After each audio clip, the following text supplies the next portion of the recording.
на как загубих 1,300. 1,300 на двата си акаунта. Доста unlucky, доста unlucky. Но нека да започнем и да видим как загубих пари, да не губите и вие пари следващия път. Почване с Daily Bias. Daily Bias бях булиш цял ден. Сега тук е бъгнал. Бъгнал е, но както виждаме, ние бяхме някъде тук беше оставил и бяхме еджнали този хай, който също е, ако се загледаме, е и в 4 часов Fair Value Gap, т.е. е в High Time Frame PDRA. Следователно е доста силен и хубав дрон на liquidity. Като отиваме вече малко преди опенинга, ето тук, това е една минута преди опенинга, както виждаме. Първото нещо, което ни забелязваме, това е супер хубавия Generate над Liquidity, който се е сформирал в премаркета преди да направим манипулацията. Имаме equal хайове, имаме low resistance, имаме, както казах, high time frame draw, който също е и, както тук виждате, сме го еджнали. Имаме high time frame relative equal хайове, които са супер близо един до друг. Следователно, добре, нека да видим. Маркета отваря. Това е една минута като маркета отвори.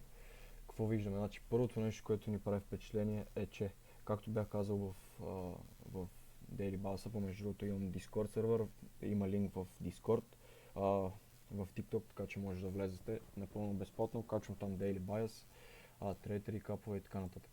Но както и да е, маркета отваря. Какво правим? Както написах, значи, нека сега да го начертаем.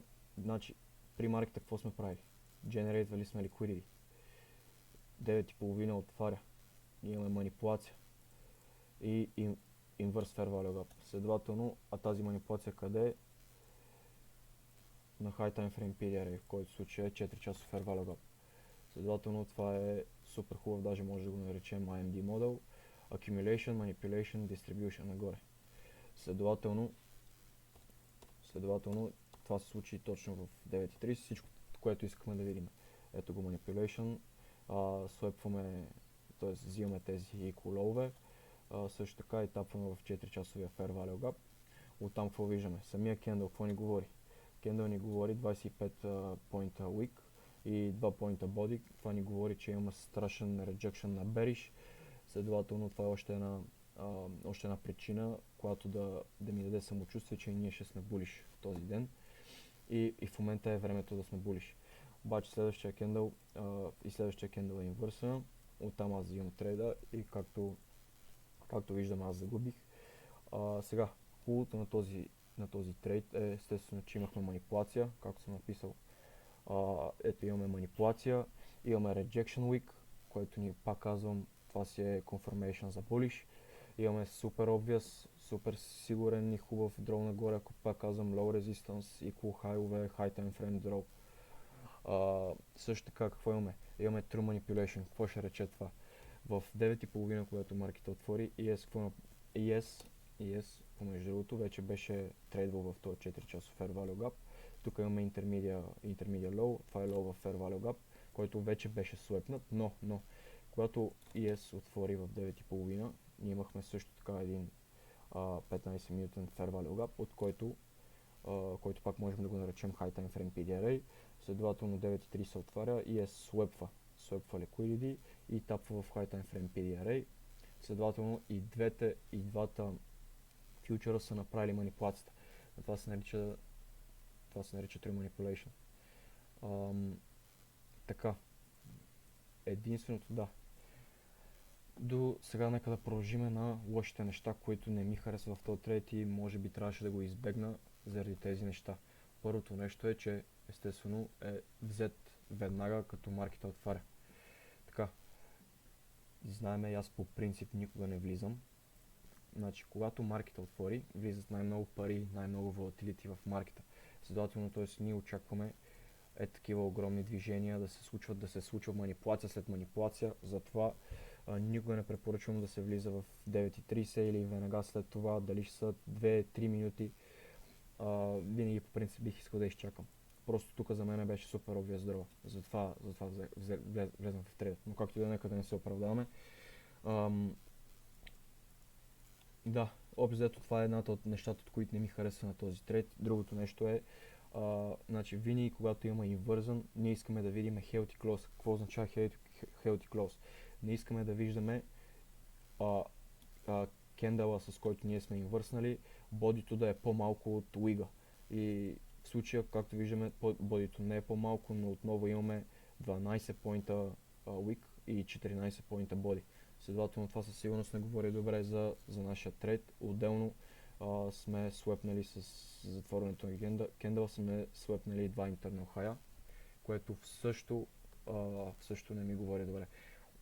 По принцип аз ги игнорирах, тъй като не са в High Time Frame PDR, т.е. не са в 5 нито 15 минутен Fair Value Gap, но пак е зле и не го препоръчвам на никой да го взима и естествено аз си изпатих за това, имам си правила, не ги следвах днеска и си изпатих от това. Така че да, това е за трейда, който аз не взех, който аз взех, имам предвид и загубих. Надявам се да съм помогнал и на други хора да не взимат така. Пак казвам, много е важно, не игнорирайте начина на кендъл как се затвори. Винаги искаме кендъла и Fair Value Gap, и Inverse Fair Value Gap да бъдат с хубав кендъл. Сега дали ще е с един кендъл клознат, дали ще е с 2, дали ще е с 3. По принцип аз обичам да влизам с от, от, от 1 до 4 кендъла. Ако отнеме малко повече да се инвърса, най-вероятно няма да влезе. Затова искаме кендъла да е с хубаво боди и да видим хубав дисплейсмент. След като загубихме трейда, маркета продължи да трейдва надолу, като тапвана в този едночасов Fair Value Gap. Както искам само да видите колко добре говорят кендалите. Пак казвам, Уига прави манипулацията, бодито разказва историята. Следователно само искам да видите колко добре реджектват тия 5 минутни Fair Value Gap. Т.е. какво правим? Ние респектваме bullish, дизреспектваме bearish. Следователно тапваме в този one hour Fair Value Gap, оттам виждаме веднага реакция нагоре. Сега проблема на този трейд е, че на NQ изобщо този Fair Value Gap не инвърсна с този кендъл. Тук естествено е инвърснато, но вече няма смисъл да се взима трейда, докато не е NQ инвърсна. Но тъй като аз гледам NQ, не взех трейда. Иначе, естествено, ако беше инвърснал, това ще да е супер красив трейд. Имаме манипулация надолу, стигаме до дискаунт, тапваме в 1 hour, пак казвам дискаунт над Fair Value Gap, оттам си личи на High Time Frame, че респектваме bullish, не само. Дроу е нагоре, имаме супер obvious дроу, естествено да. Идеята на този трейд е абсолютно същия като първата, само че тук трейдаме по-надолу. И даже тапваме в 1 hour дискаунт на Fair Value Gap, което е още по-хубаво. Ако бяхме инвърснали, ще да е прекрасно и щяхме да вземе трейда. Общо това мисля, че са трейдовете за деня. Сега вече по-нататък съм спрял да гледам, тъй като 90% от случаите, когато вземе целият дрон на Liquidity за деня, няма причина да ходим на bearish. Ребаланснали сме всичките Fair Value Gap на High Time Frame.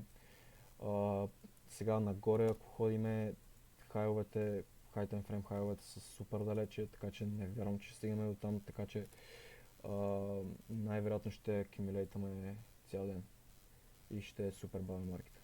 Така че не препоръчвам, когато се вземе дрола на Liquidity за деня да се трейда.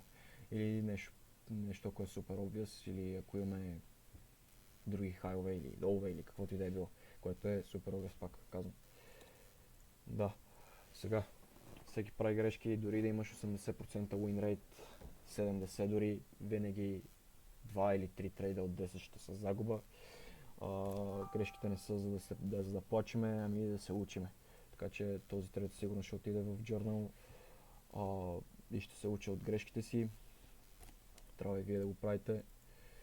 И така, надявам се да съм помогнал днеска на някой да не прави такива грешки. Това е първото ми видео, така че очаквам да чуя фидбак, да ми кажете кое трябва да подобря, кое да подобрявам и така нататък. Добре, мисля, че това е.